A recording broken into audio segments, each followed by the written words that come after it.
Hello दोस्त, welcome to soil मंत्रा। आज का दोस्तों जो हमारा टॉपिक है वो मशीन से रिलेटेड है और टॉपिक हमारा है स्क्रू जैक। वीडियो को स्टार्ट करने से पहले दोस्तों आपसे रिक्वेस्ट है, अगर आप चैनल पे नए हैं तो चैनल को जरूर सब्सक्राइब कर लें। इसके पहले दोस्तों मैंने एक और स्क्रू जैक पे वीडियो बनाया है जिसमें मैंने वर्किंग प्रिंसिपल को, कंस्ट्रक्शन को और वेलोसिटी रेशियो को डिटेल से डिस्कस किया है। फिलहाल इस वीडियो में हम लोग डिस्कस करेंगे इसकी इफिशियंसी के बारे में, इफर्ट के बारे में और स्क्रू जैक हमारा कैसे इंक्लाइन प्लेन की तरीके से सिमिलरली वर्क करता है, इसके विषय में हम डिस्कस करेंगे। तो जैसा कि पहले मैंने बताया था कि जो हमारा स्क्रू जैक है लिफ्टिंग लोड को या हैवी लोड को, व्हीकल्स है, फिर हमारी जितने भी हैवी लोड है उसके लिए हम उठाने के लिए उसको यूज करते हैं। ओके, उसमें क्या होता था थोड़ा मैं डिस्कस करता हूँ। यहाँ हम क्या करते थे, लोड को लगाते थे।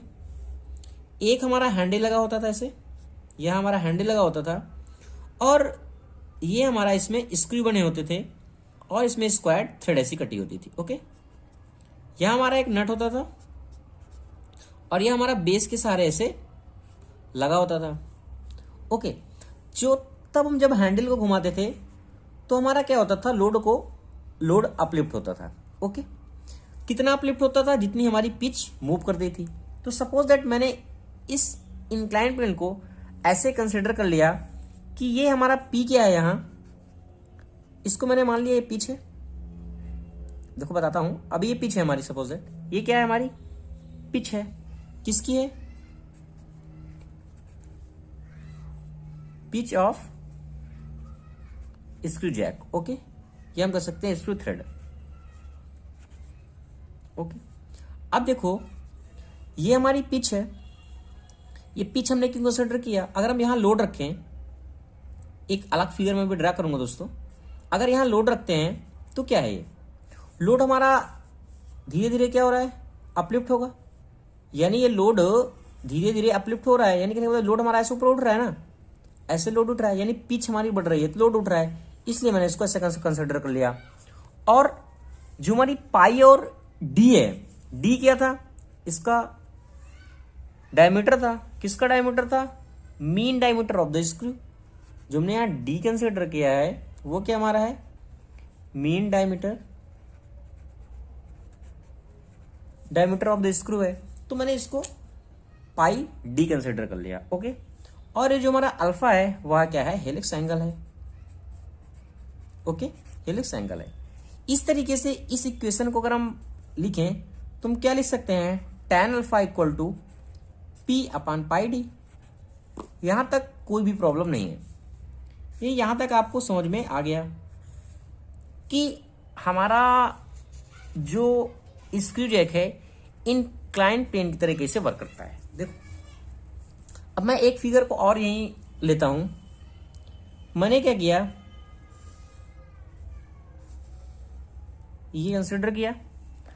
अब ये जो हमारा है, ये हमारा क्या था, पिच थी ना। इस लोड को यानी उठा रहा है, यहां कोई लोड रखा रहा होगा, तभी तो पिच हमारी जब घूमती है तभी तुम्हारा लोड उठता है। इसलिए मैंने इसको एज इंक्लाइन प्लेन कंसिडर किया। अल्फा हमारा क्या है, एक एंगल है, और पाई और डी, इसका जो पाई जो पूरा घूम रहा है, डी उसका डायमीटर है। ओके, तो अगर मैं यहां इंक्लाइन प्लेन कंसिडर करूं, कंपेयर करूं इससे, तो पी है, यह हमारा क्या है, अल्फा हेलिक्स एंगल है। ओके, यहां हमने अल्फा इसको एंगल को कंसिडर किया। अब हम देखते क्या है, अगर ये हमारा अल्फा एंगल है तो ये डब्ल्यू कोई वेट इसमें होगा, तो यह भी हमारा क्या होगा, अल्फा एंगल होगा। जब ये अल्फा होगा तो डब्ल्यू कॉस अल्फा होगा। जब एक वेट है तो इसका रिएक्शन फोर्स होगा, उसका रिएक्शन फोर्स को मैंने आर से कंसिडर कर लिया। दो कंपोनेंट में ब्रेक होंगे, एक कॉस में हो गया, एक डब्ल्यू साइन अल्फा में हो गया। ठीक है, अब मैंने इस जो हमारा ब्लॉक है इसमें एक मैंने हॉरिजॉन्टल फोर्स अप्लाई किया, circumference of the screw. Okay, तो जब मैं फोर्स अप्लाई कर रहा हूं उसमें, ये पी डैश मैंने कंसिडर कर लिया, जो मैं फोर्स अप्लाई कर रहा हूं हॉरिजॉन्टल फोर्स को, तो ये भी दो कंपोनेंट में ब्रेक होगा क्योंकि अल्फा एंगल हमारा यहां कंसिडर कर रहा है। इस तरीके से ये अल्फा एंगल बनाएगा, तो ये हो जाएगा पी डैश कॉस अल्फा, और ये जो नीचे होगा ये हो जाएगा पी डैश साइन अल्फा। यहां तक समझ में आ गया? क्योंकि हम क्या कर रहे हैं, screw jack work similarly to incline plane. इस इंक्लाइन प्लेन को मैंने ब्लॉक के सारे कंसीडर किया और जो जो हमारे एंगल थे उसको मैंने ब्रेक कर लिया। ठीक है, तो अब हम क्या देखते हैं, अगर मैं इसको इक्वेशन में ब्रेक करूं तो जो हमारा पी कॉस अल्फा है, एक चीज हमारी यहां बॉडी क्या है, ऊपर की ओर उठ रही है ना। हम बॉडी को क्या कर रहे थे, यहां ऊपर उठा रहे थे पिच के सारे। जब हमारी बॉडी ऊपर की ओर मूव कर रही है तो इसका फ्रिक्शन किस साइड वर्क करेगा, डाउनवर्ड ऊपर करेगा। एफ इक्वल टू मैंने मान लिया इसको म्यू आर। ओके, अब हम बनाते हैं इसकी इक्वेशन को। अब हम क्या देखते हैं, अगर मैं पी डैश यहां से उड़ाऊं कॉस अल्फा तो क्या हो जाएगा, W sine alpha plus mu R. अभी हम किसकी बात कर रहे हैं, फॉर वर्टिकल फोर्स की। वर्टिकल फोर्स की इक्विलिब्रियम कंडीशन में 0 होता है, इसलिए 0 हो जाएगा। ठीक है, तो ये हो गया W sine alpha plus mu और आर। ओके, एक इक्वेशन मैंने ये कंसिडर कर लिया। जो हमारी दूसरी इक्वेशन बनेगी ये फॉर हॉरिजेंटल फोर्स के लिए, किसके, फॉर हॉरिजेंटल फोर्स के लिए। सॉरी, ये हमारा हॉरिजेंटल फोर्स था ना, ये हॉरिजेंटल फोर्स था, उल्टा लिख दिया मैंने। ये हमारा हॉरिजेंटल फोर्स के लिए हो गया और ये हमारा हो गया वर्टिकल फोर्स के लिए। ठीक है, तो अगर वर्टिकल फोर्स की बात करते हैं तो हमारा आर जो है वो किसके बराबर होगा, W cos alpha plus P dash sine alpha के बराबर। तो R equal to W cos alpha plus P dash sine alpha. Okay, दो इक्वेशन यहां से हमें मिल गई, एक ये मिल गया, एक इक्वेशन हमें दूसरी ये मिल गई। अब एक चीज पता है, अगर हमारा लेमडा क्या है, लेमडा हम angle of the friction consider करते हैं एफ ई। यदि if the lambda be the angle of the friction तो म्यू इक्वल टू हमारा कितना हो जाएगा, tan अल्फा। अगर हम जो हमारा लेमडा है वो क्या है, एंगल ऑफ द फ्रिक्शन है, एंगल ऑफ फ्रिक्शन। ओके, तो म्यू tan लैम्डा हो गया यहां से। अब म्यू tan लैम्डा हो गया। ओके, तो हम इसको सॉल्व करते हैं, हमें चाहिए क्या है, पी डैश चाहिए। देखते हैं हमारा कि इफर्ट कितना आ रहा है। ये तो मैंने यही बता दिया ना कि किस तरह सिमिलरली हमारा इसका वर्क प्रिंसिपल होता है स्क्रू जैक का इंक्लाइन प्लेन की तरीके। ये चीज हमारी डिस्कस हो गई। अब यही हम बात कर लेंगे इफिशियंसी की और इफर्ट की भी। ओके, तो म्यू tan अल्फा है, इस आर की वैल्यू को मैंने यहां पुट कर दिया, यानी P dash cos alpha equal to W sine alpha plus mu. R की वैल्यू कितनी है, W cos alpha plus P dash sine alpha. ये हमारा क्या है, इसको मैं थोड़ा और आगे बढ़ाता हूं। ये पी डैश कॉस अल्फा है, यहां पी डैश साइन अल्फा है। अगर यहां से मैं पी डैश डैट कॉमन ले लूं तो कितना हो जाएगा, कॉस अल्फा और माइनस का साइन म्यू साइन अल्फा। यहां तक किसी को कोई भी प्रॉब्लम नहीं है। ओके, इक्वल का मैंने साइन लगाया। ये डब्ल्यू साइन अल्फा है, म्यू डब्ल्यू कॉस अल्फा बनेगा, डैट मैंने डब्ल्यू को कॉमन ले लिया, ये हो जाएगा साइन अल्फा प्लस का साइन और म्यू, ये म्यू बनेगा कॉस अल्फा। ओके, यहां से पी डैश की जो वैल्यू आएगी वह कितनी आएगी, W sine alpha plus mu cos alpha divide cos alpha minus mu sine alpha. ध्यान से देखिएगा दोस्तों, ये डायरेक्ट रिजल्ट आपकी बुक में लिखा रहता है कभी कभी, P dash equal to W tan alpha plus lambda. ये रिजल्ट कहां से आया वो मैं एक एक जो भी हमारा सोल्यूशन में डिस्कस कर रहा हूं। ओके, अब देखो ये चीज समझ में आ गई होगी। अब mu equal to tan alpha होता है, इसको अगर मैं साइन के कॉस में कन्वर्ट करूं तो sine lambda upon cos lambda लिख सकता हूं। ओके, तो यहां मैंने सारी वैल्यू को क्या किया, पुट कर दिया, W sine alpha plus sign lambda और ये हो गया कॉस लेमडा और ये हो गया कॉस अल्फा। म्यू की वैल्यू क्या किया, यहां पुट कर दिया, ये हो गया cos alpha minus sine lambda और कॉस लेमडा और ये हो गया साइन अल्फा।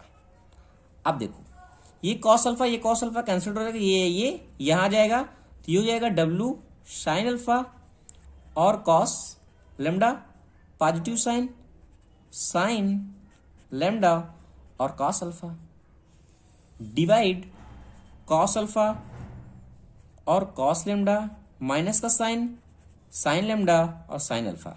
अब देखते क्या है हम, ये हमारा W कॉमन था ना, बाहर था, ओके, हमारा W दोस्तों बाहर है, ठीक है। अब क्या है, ये W बाहर, इसको ब्रैकेट लगा लेते हैं वरना कंफ्यूजन हो जाएगा, ओके। ये हमारा फॉर्मूला किसका बन रहा है, ध्यान से देखो, साइन A प्लस बी का है ना, तो साइन अल्फा प्लस लेमडा इसको मैंने लिख दिया, और ये हमारा किसका बन रहा है, कॉस का अल्फा प्लस लेमडा का। तुम्हारा क्या गया, W ये हो गया tan अल्फा प्लस लेमडा, यानी जो हमारी P डैश की वैल्यू आ रही है वह आ रही है P डैश की W tan alpha plus lambda. यहां तक आपको समझ में आ गया होगा। अगर मैं इस टर्म को और कन्वर्ट करूं तो क्या होगा, देखते हैं। हमें दोस्तों एक चीज पता है कि जब वहां हमारा ये लोड इस तरीके से था, जब हम हैंडल में, ये हमारा हैंडल था, P इफर्ट लोड लगाते थे, और जो हमारी परपेंडिकुलर डिस्टेंस थी वह कितनी थी, R थी। यहां समझ में आ रहा है ना। और ये जो हमारा कनेक्ट था इस पोर्शन से, जो हमारा P डैश लगता था वह इक्वल होता था, यानी P डैश भी हमारा यहां लगेगा ना, मोमेंट के अकॉर्डिंग, है ना। तो जो हमारा P ये पोर्शन जो होगा, और R मोमेंट, और इसका डायमीटर कितना होता था स्क्रू का थ्रेड का, D, हाफ की बात करते हैं इसलिए D/2। जो हमारा P फट लग रहा है लोड के लिए, और यहां हमारा P हैंडल के लिए, वो कितना बराबर हो जाएगा ना, P dash equal to D/2, ठीक है। ये हमारा P क्या है, फिर से सुन लो, as the P is applied at the end of handle, और मोमेंट ऑफ P डैश जो मैंने कंसिडर किया है ये इक्वल होगा एक्सिस ऑफ द थ्रेड के, एक्सिस ऑफ थ्रेड के, ओके। तो इसको मैं क्या लिख सकता हूं, P into R। P dash की वैल्यू अभी हमने फाइंड किया था, P डैश की कितनी आई थी, W tan alpha plus lambda, okay. इस वैल्यू को मैंने यहां पुट कर दिया, W tan alpha plus lambda D/2। हमें फाइंड क्या करना था, इफर्ट फाइंड करना था। तो अगर दोस्तों यहां से हम P की वैल्यू को फाइंड करें तो हम क्या लिख सकते हैं P की वैल्यू के लिए, तो यहां से कितना हो जाएगा, W, ये D है, और ये R, और ये 2 हो गया, ओके। अब हम क्या देखते हैं, जो tan A प्लस बी का अगर हम फॉर्मूला अप्लाई करें तो क्या होता है, tan A plus tan B 1 minus tan A and tan B। यहां तक कोई भी प्रॉब्लम नहीं है। अगर हम देखें P की वैल्यू हमारी अगर इस टर्म में आ रही है, तो ये एक तरीके का हमारा इफर्ट हमें फाइंड हो गया। ये क्या हो गया, हमारा इफर्ट हो गया स्क्रू जैक का, ओके, जैक का हो गया।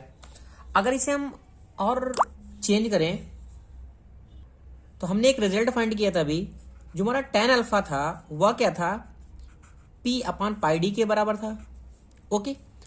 और यहां से और हमारा क्या था, tan जो हमारा लेमडा था वह म्यू के बराबर था, एंगल ऑफ द फ्रिक्शन हमारा जो बन रहा था, ठीक है। तो ये वैल्यू अगर हम यहां पुट कर दें तो P W D and 2R। अब हम क्या करते हैं, इस वैल्यू को यहां पुट कर देते हैं, तो ये हो गया P/πd plus mu upon 1 minus P/πd into mu. इसको सॉल्व किए, ये कितना आ जाएगा हमारा, WD/2R, ये πd है, ये म्यू है, यानी P प्लस म्यू और D और पाई हो जाएगा, और ये हो जाएगा πd minus P and mu. πd और πd हमारा क्या हो जाएगा, कैंसिल हो जाएगा, ओके। तो हमारा जो इफर्ट है ये भी हमारा एक रिजल्ट है हमारा। अगर कहने का मतलब जिस टर्म में हमारा आ रहा है उस तरीके से हम स्क्रू जैब का इफर्ट डायरेक्ट निकाल सकते हैं, ओके। ये तो हो गई दोस्तों इफर्ट की बात। अब हम बात करते हैं इफिशियंसी की, ओके। इफिशियंसी हमारी स्क्रू जैक की कितनी आएगी, तो आगे बढ़ते हैं। अगर मैं मान लूँ कि हमारी आइडियल कंडीशन में है, आइडियल कंडीशन में कब होगी? जब कोई फ्रैक्शन नहीं होगा। मैंने मान लिया नो फ्रैक्शन, कोई फ्रैक्शन नहीं है, मतलब आइडियल कंडीशन में है। ओके, जब आइडियल कंडीशन में है तो म्यू इक्वल टू क्या हो जाएगा? जो हमारा tan लेमडा है वो 0 के बराबर हो जाएगा। जब 0 है तो लेमडा हमारा कितना आ जाएगा? 0 आ जाएगा। ओके, तो जो हमारी पी डैश की वैल्यू निकलेगी वह कितनी हो जाएगी? W tan alpha. क्यों? क्योंकि हमने रिजल्ट फाइंड किया था ना, तो जो हमारा जो पी डैश था वो कितना आया था? W tan alpha plus lambda. Okay, यहाँ लेमडा क्या हो गया हमारा? 0 हो गया, तो tan अल्फा हो गया। इस तरीके से मैंने पी डैश को W tan अल्फा लिख दिया। ओके, अब हमारी इफिशियंसी का फॉर्मूला क्या होता है? Ideal effort. क्या होता है? Ideal effort upon actual effort. Okay, actual effort. तो जो हमारा आइडियल इफर्ट था, जो हमने फाइंड किया था रिजल्ट, वह कितना आया था? W tan alpha.